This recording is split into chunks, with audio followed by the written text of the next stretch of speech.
On today's show, did the Cavs make a mistake by trading away Caris, LeVert, and George Niang? Plus, where did all the bench production go during the playoffs? We'll talk about that and so much more on this Friday edition of Locked On Cavs.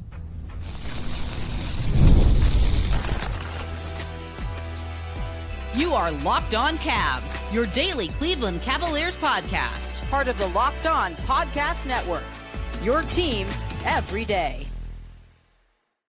What's up, everybody? My name is Danny Cunningham. You might know me from my time covering the Cleveland Cavaliers, places like my Substack, The Inside Shot, Cleveland Magazine, 92.3 The Fan, and a number of other stops along the way. I want to say thank you to you for making Locked On Cavs your first listen today and every day. You can find the show anywhere you get your podcasts, Apple, Spotify, anywhere else. Drop us a 5-star rating. Leave us a nice review. Be a friend.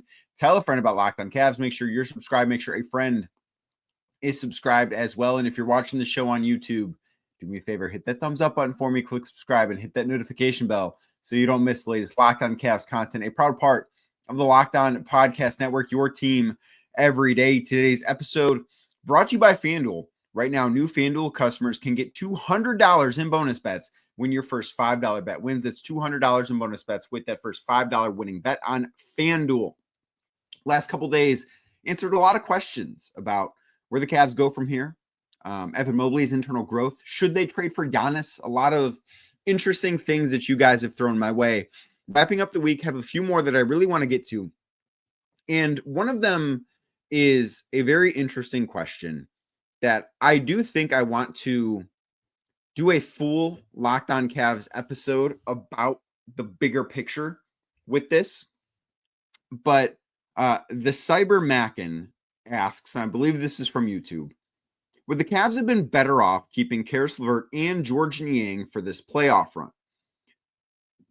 Like I said, I want to do a full episode on this particular thought. Someone on Reddit asked a question about this, and I think it's a very interesting thing, and it's worth spending some significant time this offseason dissecting. I think when you look at in a vacuum, would Caris LeVert have been better against Indiana than DeAndre Hunter, who dislocated his thumb in the first game of the series? Would he have been a better matchup for that series? Probably. Like, I do think that the Cavs were short on ball handling in that series. And Caris LeVert, of all the things like that DeAndre Hunter provides, that Caris LeVert provided, the ball handling aspect that LeVert had, was the biggest thing the Cavs missed from anybody in this series from what they had before. So I do think, like, if you look at Indiana specifically, yes, they missed him. I think George Niang probably would not have been able to stay on the floor in this series. I think that as you got deeper into the playoffs, it was going to be difficult for George Niang to remain on the floor. I don't think he would have been able to play against the Pacers, especially with the tempo at which their offense goes. I just think this would have been a really, really challenging matchup for him to stay on the floor in. And I think that is worth bringing up anytime you have this conversation. And I think part of the thing about that trade is I think it was made with a few teams in mind.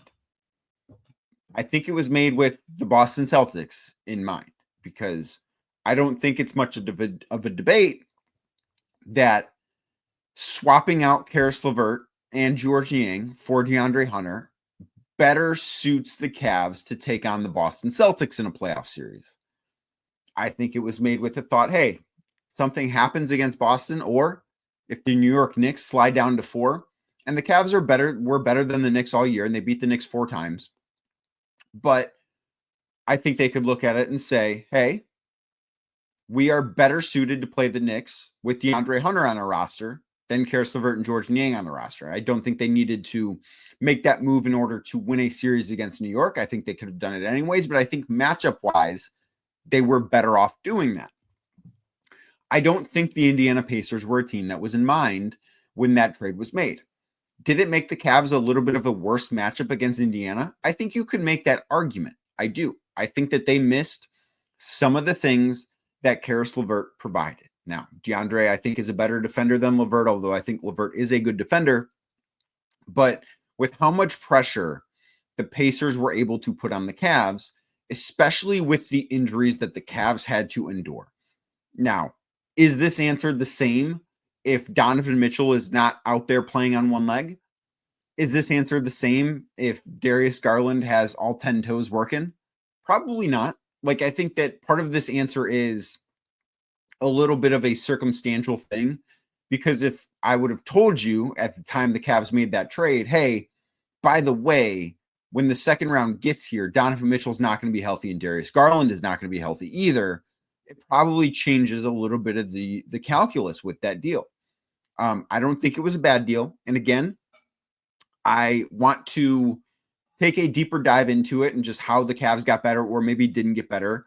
But I think against Indiana specifically, and when you add in that DeAndre got hurt, it becomes, I think, a little fuzzy because the Cavs missed ball handling. They missed having the ability to have another pressure relieving outlet. And Caris LeVert, I think, throughout his Cavs career, did a good job of providing that. And I think that is part of the thing that you have to discuss when thinking about that. But that is, I think that is one of the more interesting questions that came about over the course of this mailbag. And like I said, somebody on Reddit asked it as well. And I want to do a full episode sort of talking through that deal in hindsight, because I do think it's worth it. But the next question I want to get to comes from Dave Cavs Steelers, asks, where did the bench go? Short and simple. A lot of the questions that I've had to put in on YouTube, like if you're watching the show on YouTube, you can see the question pop up below me, like this banner that I can make, has a 200 character limit on the recording software that we use at Locked On. So a lot of these I've had to like modify a little bit because the questions get a little long. I love the 5-word question. I love it. Don't need context. Just where did the bench go? The bench struggled in the playoffs, at least in the second round. The first round, the bench was fine. But again, as I've made mention in a few episodes over the last couple of weeks, the Miami Heat, we should not consider them a playoff team. Like that team it's a joke that they made the playoffs. It's a joke that the Cavs had to play them 4 times. And I do wonder if the Cavs play the Orlando Magic, a better team in the first round. Like, are they better suited to take on the Indiana Pacers? I don't know. I don't have that answer. But I do wonder, okay, would that have been the case?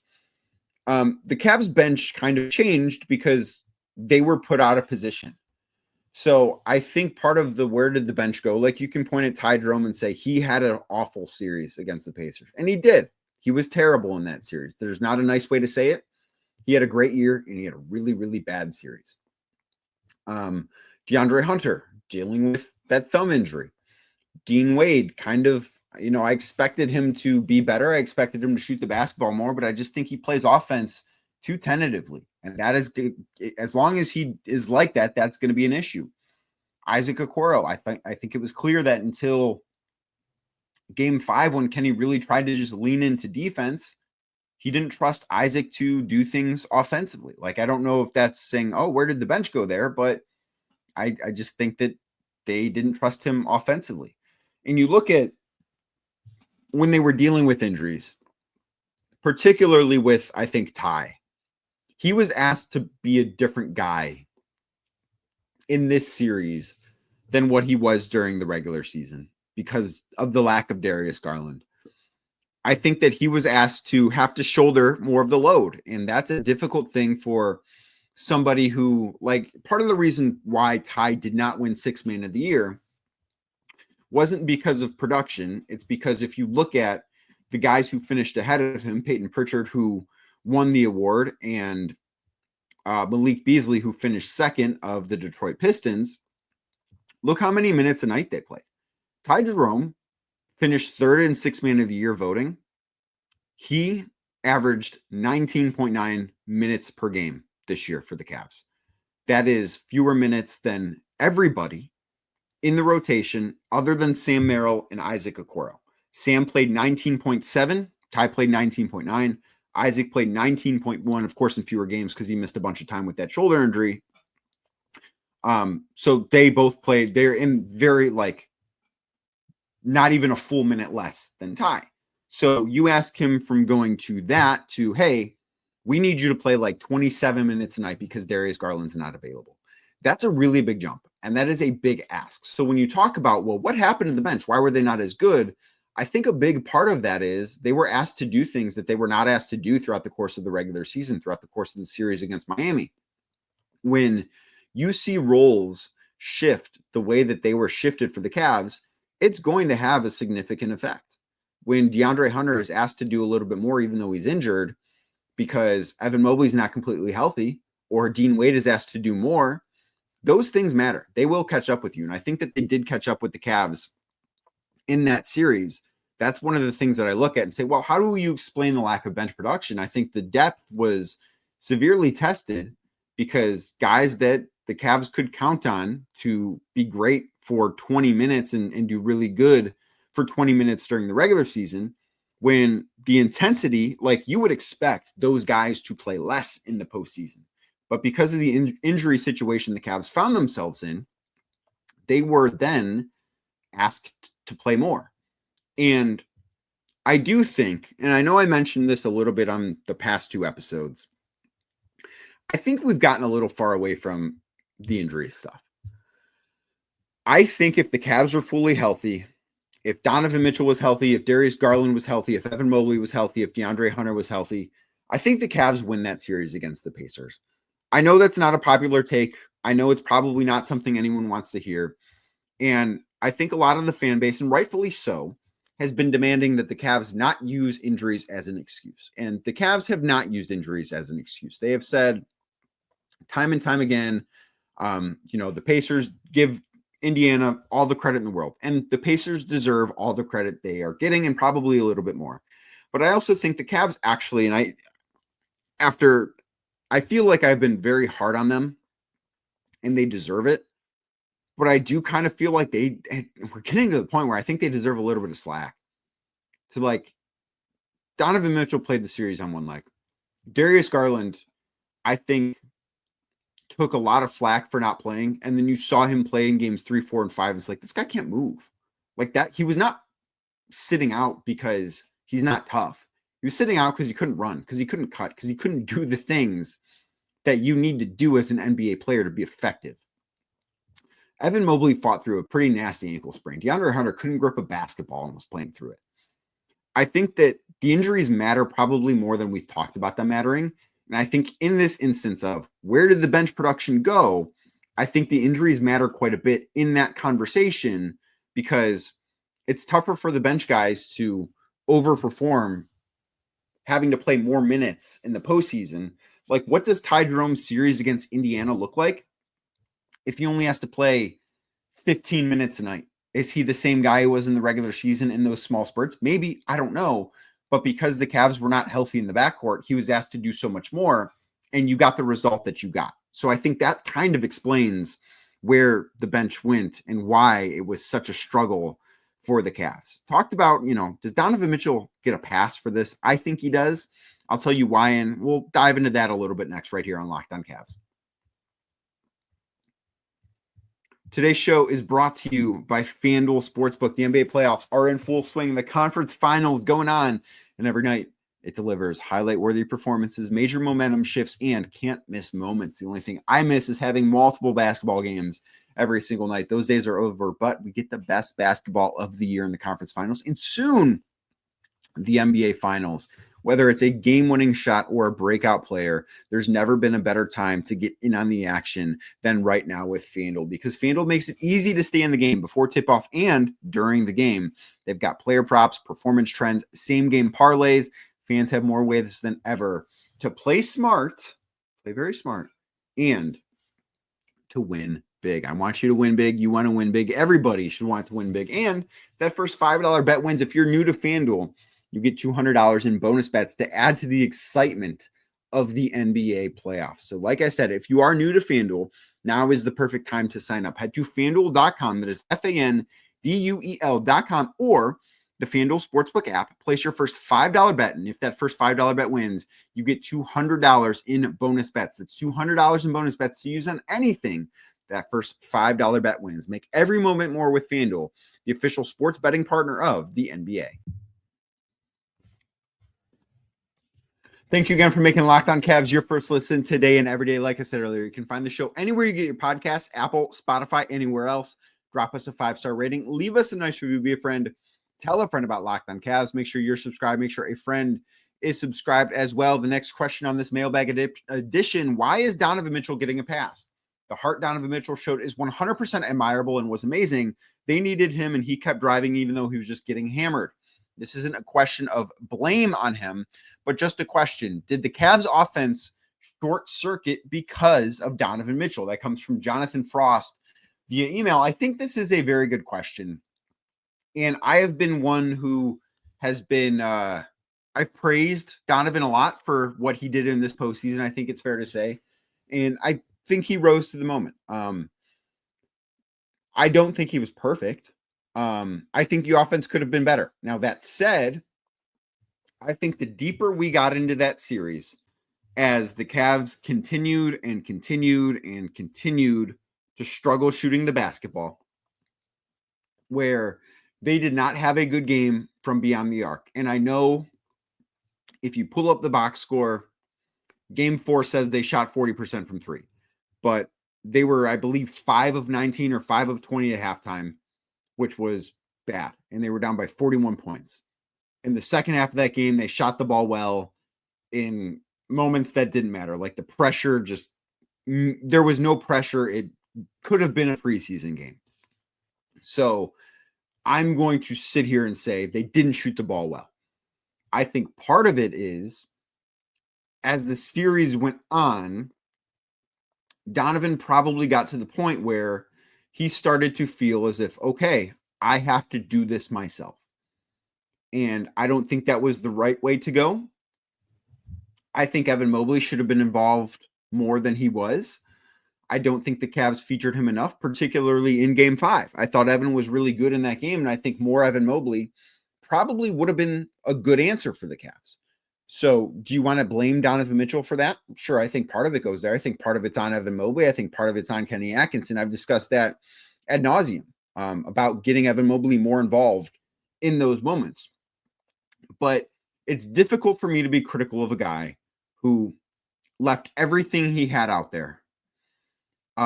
Very clearly was nowhere near 100%.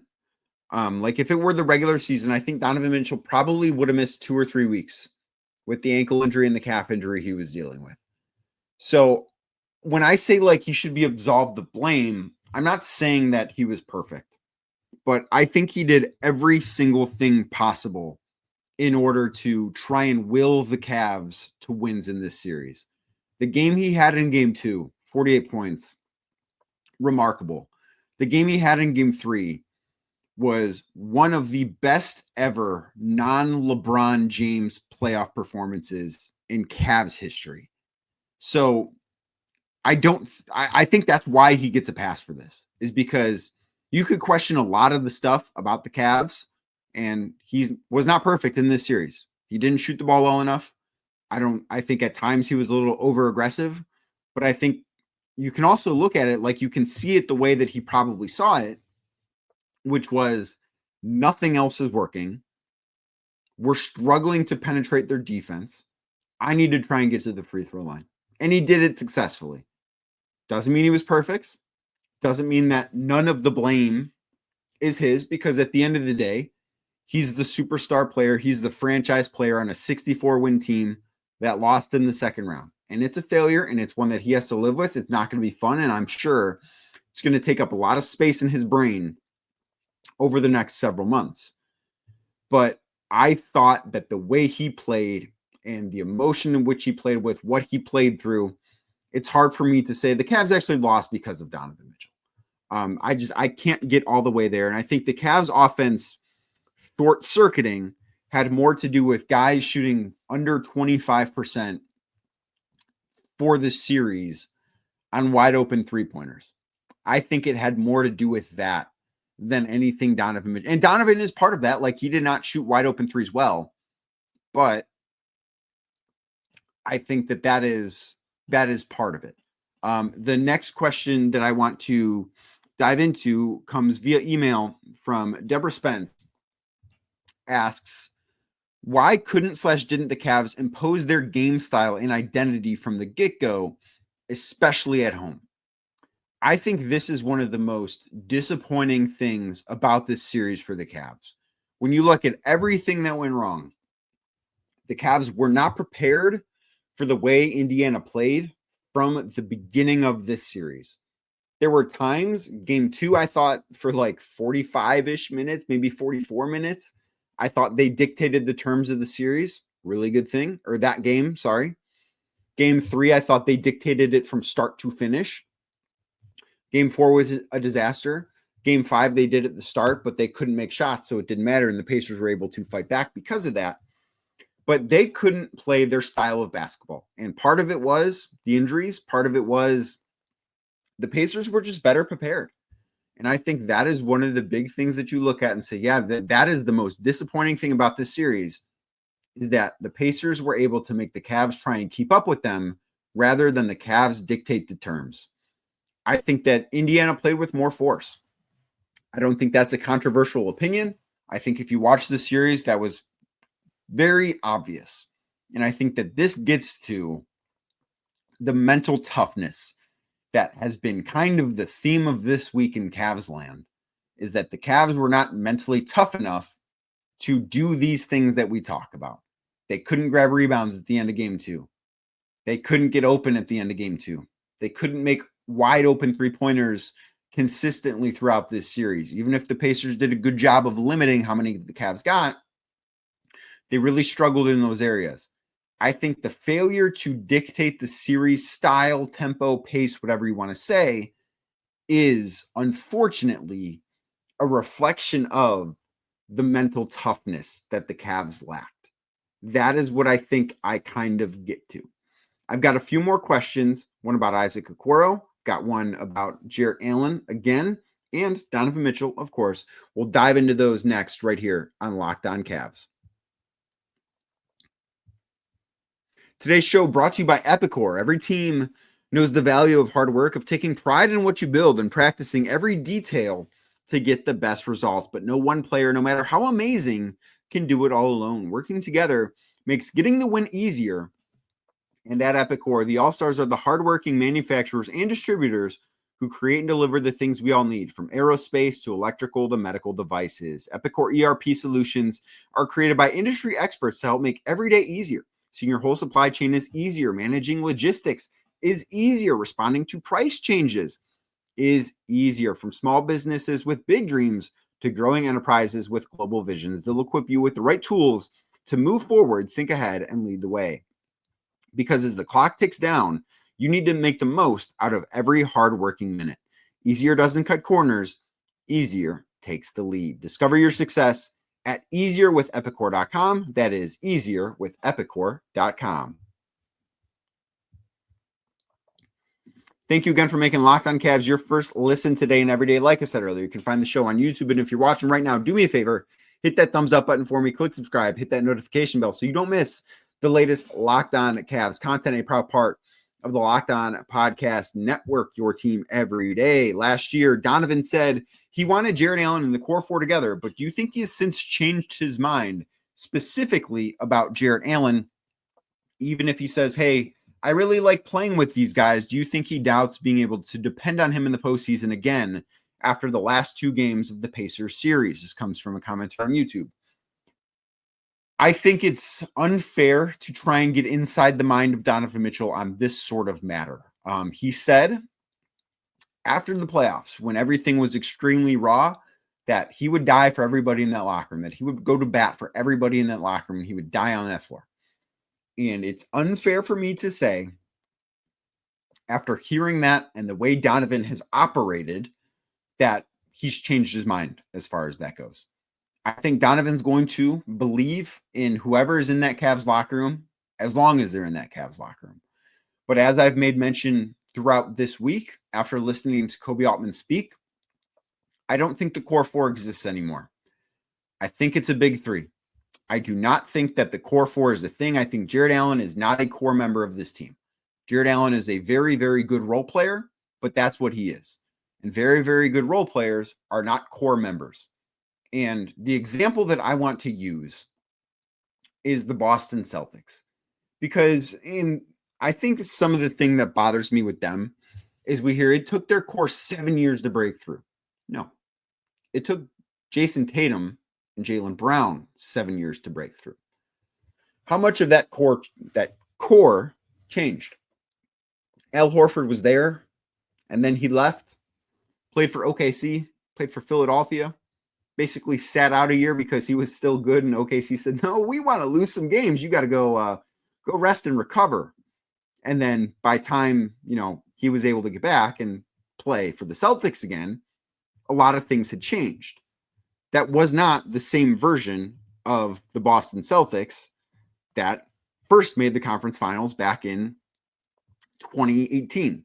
Let me read through the roster that when we say like the core of Boston, let me read through the minutes leaders on the 2018 Boston Celtics that made the conference finals and lost to the Cavs in 7 games. And that was the first of 7 years that it took for their core to break through. Kyrie Irving led them in minutes per game, 32.2 minutes. Al Horford, who, as I mentioned, was there and then left and came back, was second, 31.6 minutes per game. Jaylen Brown, still there, 30.7 minutes per game. Jason Tatum, in his rookie year, 30.5 minutes per game. Marcus Smart, once thought to be the heart and soul of the Boston Celtics, played 29.9 minutes per game. What happened? They traded him and won a title immediately after. Marcus Morris, 26.7 minutes per game. Terry Rozier, 26 minutes a game. Greg Monroe, 19.1. Aaron Baines, Shemi Ojeleye, Daniel Tice, Shane Larkin, Abdel Nader. Those are guys that were playing minutes for the Boston Celtics in year 1 of 7. So we say that the core took 7 years to break through. No, Jaylen Brown and Jason Tatum took 7 years to break through. Cores are not big. They are not big in the NBA. Cores are small. The core in Cleveland is 3 guys. It's Donovan Mitchell, it's Evan Mobley, and it's Darius Garland. And I think everything else should be on the table. So has Donovan changed his mind about believing in everyone else in that locker room? Probably not. But I think the way that we need to think about the other guys in that locker room is probably something that should change. Jarrett Allen now, I thought before he got hurt last year in the playoffs, was very good against Orlando. He was good against Miami this year, even though I've said what I've said about the Miami Heat and their involvement in the playoffs this year. I think that the lights being too bright comment for him is going to follow him for the rest of his career, and I think that he wears it well, and that's fine. But the uncomfortable, unfortunate truth is that he's not been good enough in the playoffs. Like, he has not been a championship caliber player in the playoffs. And I think unless you've proven that, and Darius Garland is in this boat too, and I think to a lesser extent Evan Mobley, just because Evan is 23 years old. But unless you've proven to be a championship caliber player, and I think Donovan Mitchell has done this, I think anything should be on the table. I don't think it should be with Evan, and I understand thinking it should be with Darius. I personally am of the belief that it should not. But I think everything needs to be on the table with Jarrett Allen this summer. I really, truly do. And then last question for the mailbag. This comes from Craig Elliott via email. Why did the Cavs take Isaac Okoro in 2020 when Obi Toppin was still available? Obi is a bigger, better defender and a way better offensive player. I will immediately push back. Obi Toppin is not a better defender than Isaac Okoro, not by a wide margin. He's bigger, but Isaac Okoro is a significantly better defensive player. Obi Toppin is somebody who, like, he's an okay player. I was not covering the Cavs at the time. I was actually doing some draft stuff at the time for Complex Magazine and Complex Sports. So I did like this draft. Obi Toppin is not somebody that I looked at as saying, yeah, that guy would be a really good fit in Cleveland. I just thought that for what they needed, I didn't know that he made sense. I thought maybe Denny Avdia makes sense. Like, Obi has a game that is obviously built on athleticism. He has become a better shooter since going to Indiana than what he was in New York. But I just don't know that he's necessarily a guy. And we can talk about Isaac Okoro in this light too, because Isaac's career has not panned out the way you would like for a number 5 overall pick. when you look at the rest of that draft, like there were a couple of guys actually that I really liked in that draft that I thought made a lot of sense for the Cavs at 5 that were not Isaac Okoro. I thought Denny Avdia was one of them. I thought Devin Vassell, drafted 11th overall by the Spurs, would have been the perfect fit. Like that is the guy who I was consistently mocking to the Cavs at number 5, thought he was everything they needed.